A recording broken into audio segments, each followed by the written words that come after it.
Today, we're here interviewing one of the busiest men that I know, and I'm very honored that he scheduled some time to be with us today. Nathan Tallman with the Pennsylvania Cooperative Potato Growers. Welcome, Nathan. How are you today?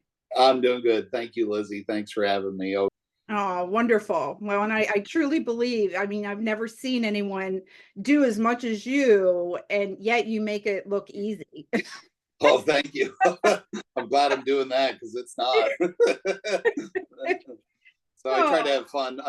Everybody says if you like what you're doing, you don't work a day in your life, right? So that I think I like what I do, so it's not really work, I guess.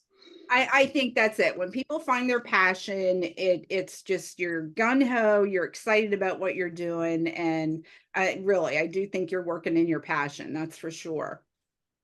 I would like us to start off today because you are with the PA Cooperative Potato Growers, and I wanted you to tell us a little bit about them and what they do.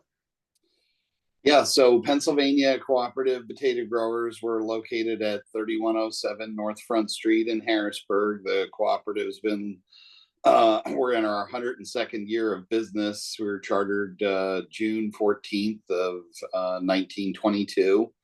So we're proud to be one of America's oldest active cooperatives in America. And our day to day at the cooperative is mostly marketing, chipping potatoes to snack food partners here in Pennsylvania. We work with five snack food plants: Utz, Hers, Middlesworth, Martins, and Wise in Berwick. And then we also work with some of our retailers in Pennsylvania. The co-op for a long time has sold potatoes to Wise markets, and then we also sell whole peeled potatoes, diced potatoes, sliced potatoes to food service distributors like US Foods, and we also work with some potato salad manufacturers here in the state. But I'd say 80% of what I'm doing is managing the chip contracts for potato growers. So the chipping companies come to the cooperative. We negotiate a price for the growers before the potatoes are even planted. And then we execute those contracts and organize the logistics. So not only do we sell Pennsylvania grown potatoes, but starting in May here, we'll ship potatoes from Florida, which were planted at Christmas time. And then around June 10th, we start in Elizabeth City, North Carolina. Those potatoes would have been planted around Valentine's Day. From there, we move up the coast to the eastern shore of Virginia, Indiana. We run through their crop from about July 4th till the middle of August. Also bring Vineland, New Jersey in, and then from the middle of August until the end of April, we're shipping Pennsylvania grown potatoes, potatoes from New York, the state of Maine, and Alliston, Ontario, Canada. And those potatoes start coming out of the field the middle of August, but then they're stored in buildings and we ship those through. Like I'm coming to the end of my contracts right now for Pennsylvania potatoes, the end of April here. So Wow. I mean, you're a continuum of potato harvest. yeah, It- it's just all year round they're moving, and I mean they're actively, freshly being dug starting in May, till Halloween. Really, that's like what they call like the field harvest, but it starts in Florida in May, and because potatoes are grown in that hot climate, they don't. You can't store them down there. I actually just got home from Florida on Saturday. I was down there for 3 days visiting growers, checking on the crop, seeing they're going to be ready to go here May 5th. So, wow. Wow. I didn't even know that. I'm just thinking Pennsylvania, we're eating all potato salads and here in PA. So that's great. That's very interesting. yeah. Um, I want to ask you a little bit about you and your ag story. I met you over at Farm Show. Was it the year before last? I mean, how time flies. But we had talked and I asked you about your family ag story and you were giving me that. So would you mind sharing that with everybody? Yeah, so grew up working on a family potato farm. I'd say primarily in Tower City, Pennsylvania. My grandfather, George W. Tallman, had started growing potatoes in the 40s, and then continued on. I worked with my father, 4 uncles and 2 aunts. We were actively growing potatoes in Schuylkill County. And the town is Tower City. It's right off Interstate 81, and we were packing potatoes for grocery store chains primarily, and 50-pound bags to restaurants. And we stopped growing potatoes in 2012, and now I live with my family. I'm married and have 2 young children, a 5-year-old and a 2.5-year-old, and I live in Kempton, Berks County, where my mother was raised. And that grandfather, his name was Roy R. Snyder. I have a potato storage here that I still raise an acre of potatoes. I have about 45 acres tillable here that I grow corn and soybeans, wheat, an acre of potatoes. And Roy Snyder, where I live, he sold potatoes through the cooperative. So the other week I was on the attic and I found these 100-pound burlap potato bag tags that had his name and grower number on, that he would have attached to a 100-pound burlap bag and sold through the cooperative. So I got it on both sides. So I guess I'm a potato guy through and through. So. Oh my gosh. See, I love that history. My background is more historical things. I would take those tags and put them in a frame box or something and decorate with them. Oh, no idea. I had the exact type of tags from my grandfather in Tower City. They're like these 100-pound. It was like a 100-pound cardboard tag, and it had the grower's name on, their grower number, and that they were Pennsylvania grown potatoes, and that's how the co-op paid the growers. So I want to put them side by side in a frame and hang them up in my office. So just got to take the time to do that. Well, I know I did some research. This was probably a couple of years ago, and there used to be a potato grower club, and I think Penn State, maybe Extension, was involved in that too. It was in the early 1900s, and I was real interested. And I think that was when I first started to get interested in potatoes. Okay. Oh, well, you have a beautiful family. I know, as busy as you are, I'm sure you're keeping them busy too with you. Yeah. Yeah, my wife has them all day, every day. So she toes a bigger line than me. Believe me, she's got her hands full with those two. So We're going to talk a little bit about the advocacy work that you do with the PA Cooperative Potato Growers. yeah, so the cooperative, we work with National Potato Council. They're our lobbying arm in Washington, D.C. And they work directly with the state managers, I'll say, in your major potato growing states. But we're one of the few states that have an organized potato industry, so they really like to have us part of the advocacy work. So the states that would have it would be like Washington, Oregon, Idaho, Wisconsin, the state of Maine, Colorado, Wisconsin, Michigan, New York has one, Pennsylvania, and then North Carolina. But we go to Washington, D.C. every year for the last week in February, and we advocate to our local House members and senators about issues affecting the potato industry. And one of our big ones this past year was the 2025 dietary guidelines. The administration has posed the question to the advisory committee as to whether or not potatoes should still be classified as a vegetable or be reclassified as a grain. So we've been pretty loud about this, just because a common sense approach to there's science-based evidence that potatoes are indeed a vegetable, but if it were to be reclassified as a grain, potatoes would come out of federal feeding programs. They would come off school lunch menus, like whole milk was off of school lunch menus. They would know potatoes are considered a specialty crop. So there's money from USDA that goes to Pennsylvania Department of Agriculture, their specialty crop block grant funds. And those funds are managed by the other state organizations that I mentioned, those potato growing states. And we all do research to benefit the potato industry. So every year we can apply for those funds to Pennsylvania Department of Agriculture. They manage the program for USDA.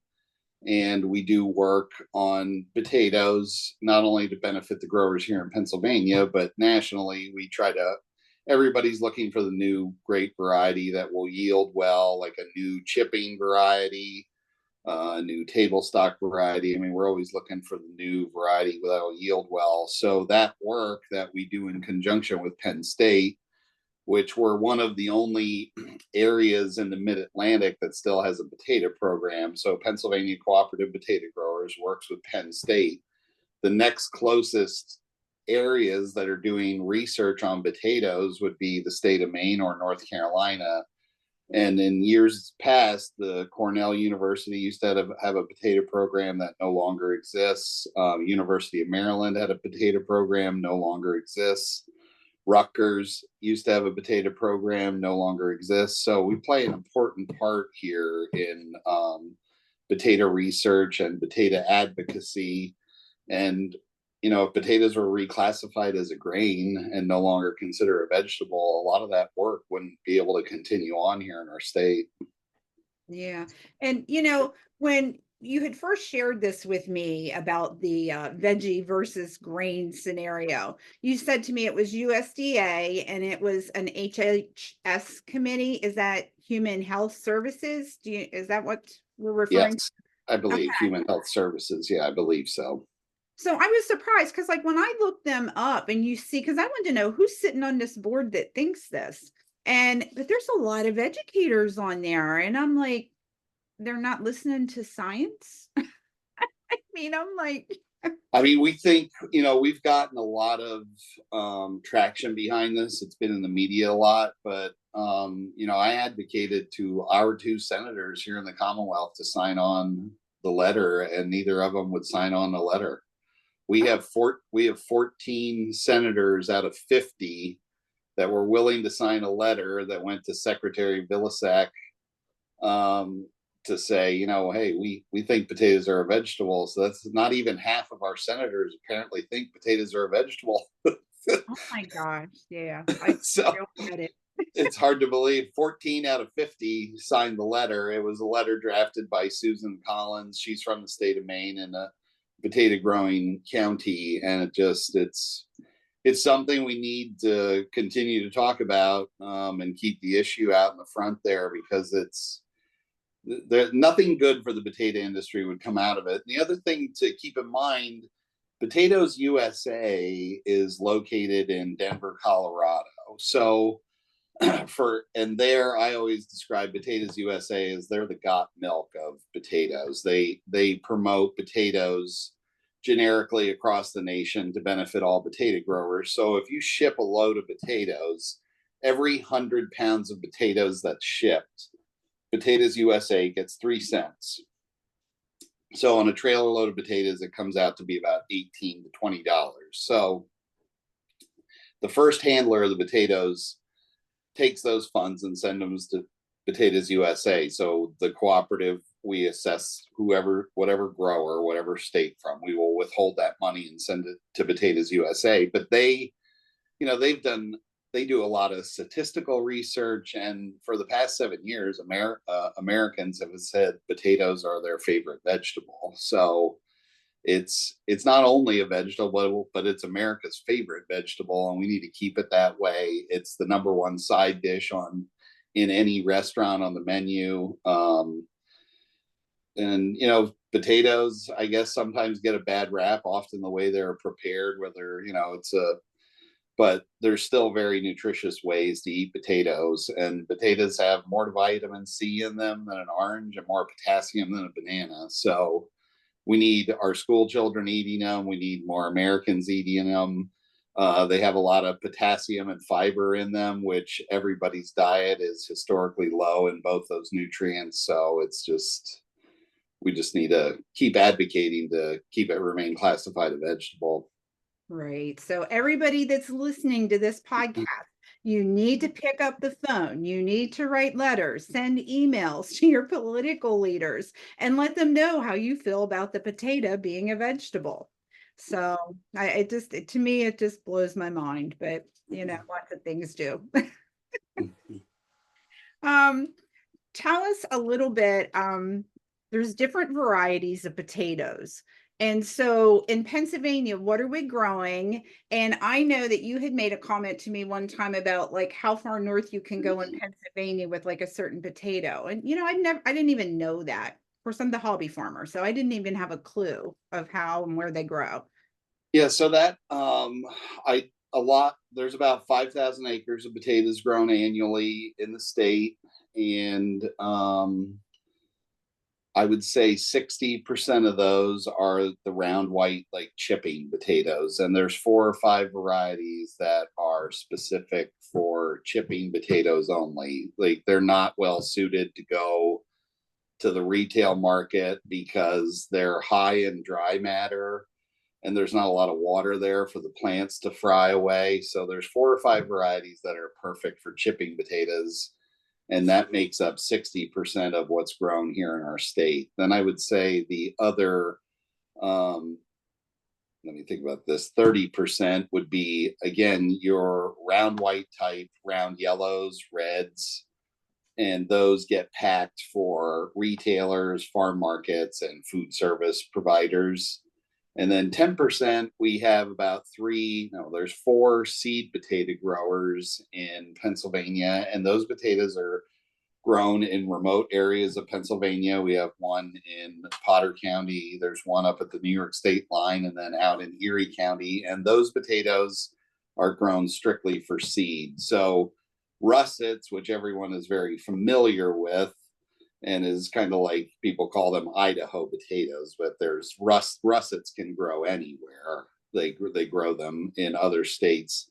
So russets have varieties within that strain. So you have like a russet Burbank or a russet North Dakota, and those are grown primarily in the Pacific Northwest, and they're processed by the companies like Simplot and Lamb and Wesson, McCain's, and then those go as frozen French fries out to restaurants or all your major, McDonald's, Wendy's, Burger King type places. So we can grow russets here in Pennsylvania. We've, through that research work that I was talking about, at the retail level, russets are number one, picked off the shelf.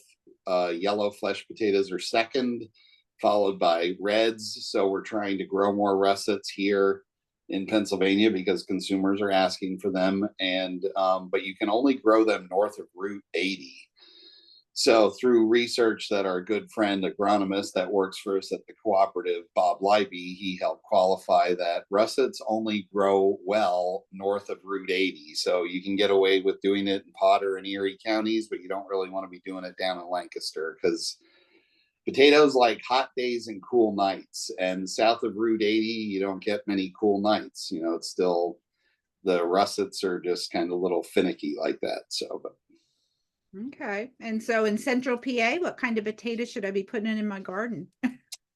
I would say you could get away with a red. You could do a yellow type potato. There's a Lehigh variety that does very, very well, yellow flesh variety, or any of your round white types would do good in central Pennsylvania. Okay, cool. Good to know. But I'd steer you away from russets. And I probably did stick russets in because last year it was dismal. Nothing took very well. How about give us a little rundown of what all you're going to be involved in? Do you have some events coming up? Anything you're doing?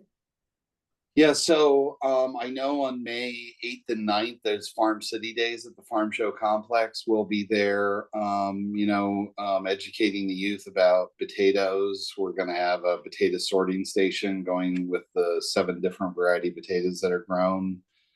Outside of Farm City Days, probably the next thing on our plate would be Ag Progress Days. We'll be there in August. We're going to have our food stand again where we do French fries, pierogies, and soda. And then that's all I have on top of mind right now. And then, of course, Farm Show, we were already talking about that, what we're going to do. We have those dates, of course, marked out on the calendar. I know this past year, I started setting up Pennsylvania Farm Show on December 18th. And I carried my last item out of the Farm Show Complex on January 21st. So I had a full month and a week in setup, farm show, tear down. So That sounds about right. so, so that, we're always, that's always a big day for us, or big week, 8 days. So I always say that's the one week of the year where people stand in line to get our Pennsylvania potato products. So we try to maximize that and do the best job we can there. So Yeah, well, you do a great job, and I see a lot of French fries being eaten. yeah. And pierogies. And what else did you have this year? Yeah, Anything? we had the potato cakes, and we've been doing loaded baked potatoes now for 3 years. So we're, what else? And then of course our potato donuts that everybody, that's one of our fan favorites. So, but it's a good week, and looking forward to that coming up too. That'll be here before we know it, I guess. But we got all of summer to get through. So I know summer goes in the blink of an eye, and the next thing you know, we're at farm show saying what happened. I know we're going to be usually, well, we'll be doing we'll plan our potato trials for the research work that I talked about. That's always big in the month of May. We'll have one in Lehigh County, up in Rock Springs, there outside of Ag Progress Days. We'll have one in Potter County and one in Erie. So there'll be a planting and harvesting of those research plots. Oh, we do one in Chambersburg too. Okay. So we have that coming up in May, and then we always harvest those in the fall. We have to hand pick those because it's usually only about 10 feet of a certain variety. So it's there's a lot of effort and thought that goes into that as well. So. Oh, that sounds great. And a little bit of effort for some potatoes is all good. Yeah. Do you want to share with everyone so they know how to reach out to the potato growers with your website or a phone number to contact or email or all? Yeah, so it would be we're at it's PA Co-op COOP potatoes.com, and then my number is 570-205-3834. My email address would be N for Nathan, and then my last name Tallman, TALLMAN, and that's at PA Co-op COOP, and then there's another P, potatoes, POTAOES.com. And I always tell people I didn't make the email, the guy ahead of me did. So there's a lot of letters in there.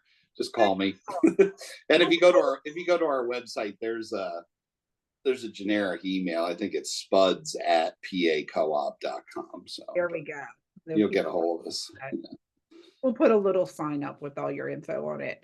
Nate, I just want to say thank you for coming on today, because we're real excited at the Pennsylvania State Council of Farm Organizations to be doing these little podcasts. So again, thank you for taking the time out of your busy schedule, and we appreciate you being here with us. Oh, thanks so much. Thank you, and you have a good day. You do the same.